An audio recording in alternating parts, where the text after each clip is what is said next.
ассалому алайкум дӯстон, хуш омадем ба шабакаи мо. дар навори имрӯза оиди тозатарин ва беҳтарин хабарҳо аз ҷаҳони ММА гап мезанем ва пеш аз оғози навор ба шумо маслиҳат медиҳем ки дар канали мо обуна шуда зангулачаро пахш кунед, то ин ки аз ҳама хабарҳои ҷаҳони ММА якум шуда бохабар бошед. обуна шуда бошем, пас биёед наворро оғоз мекунем. чанд соат пеш маросими вазнкашӣ ва муҳорибаи рӯбарӯи иштирокчиёни турнири IMC Fight Night 108 баргузор гардид ва бояд гуфт ки дар ин турнир ду ҷанговари тоҷик Доробшон Наботов ва Муҳиб Гулобов баромад мекунанд ва ҳар дуи ҷанговарони тоҷик вазни даркориро карда тавонистанд. Доробшон Наботов бо рекорди 5-0 дар қафас бо варзигар аз Русия Мурад Абдулазимов бо рекорди 2-0 дар вазни сабук вомехӯрад. Муҳиб Гулобов бо рекорди 1-0 бошад дар қафас бо варзигари рус Николай Денисов дар вазни ним сабук вохоҳад хӯрд. Турнир Паго, яъне рӯзи 28 январ дар шаҳри Москва аз соати 18:00 ба вақти Москва ва 20:00 ба вақти Душанбе оғоз мегардад. пахши мустақими турнирро тамоман бепул дар телеканали Матч Боец ва телеграм-канали Паҳлавон тамошо карда метавонед. ссилкаи телеграм дар описани видео. мо ба ҳар дуи варзигарони тоҷик танҳо ғалаба орзумандем. президенти UFC Дана Уайт гуфт ки барои чӣ баъди пирӯз шудани Фрэнсис Нгану дар турнири UFC 270 ӯ барои супоридани камарбанд набаромад. биёин суханҳои Уайтро гӯш мекунем.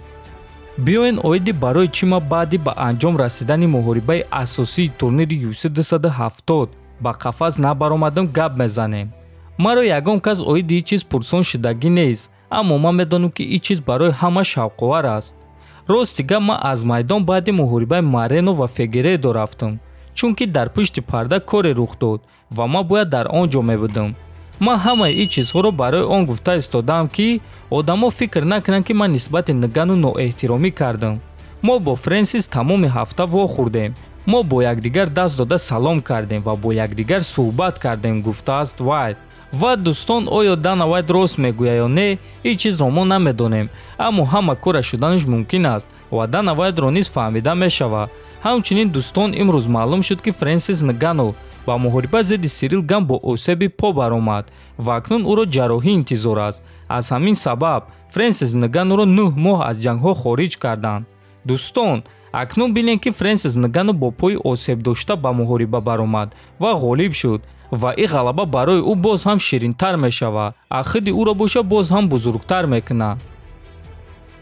дӯстон, дар навори гузашта мо суханҳои чемпиони UFC дар вазни нимёна Камару Усманро пешкаш шумо кардем ки дар он Усман гуфт ки ба вазни ним вазнин баромадан мехост. касоне ки ин наворро тамошо кардагӣ нестанд, ба ссилкаи дар комментария буда даромада тамошо кунед.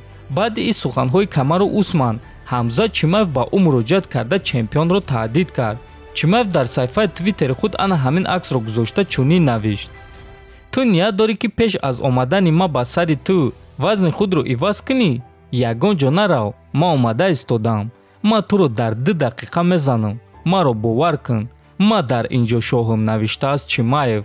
хотиррасон мекунем ки айни замон маълум нест ки Камару Усман муҳорибаи навбатии худро зидди кӣ мегзаронад. ҳамчунин рақиби навбатии Ҳамза Чимаев низ маълум нест.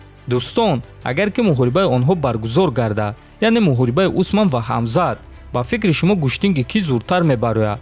ҳатман фикротонро нависен, дар канал обуна шавен. то боздид хонободу сарбаланд бошед.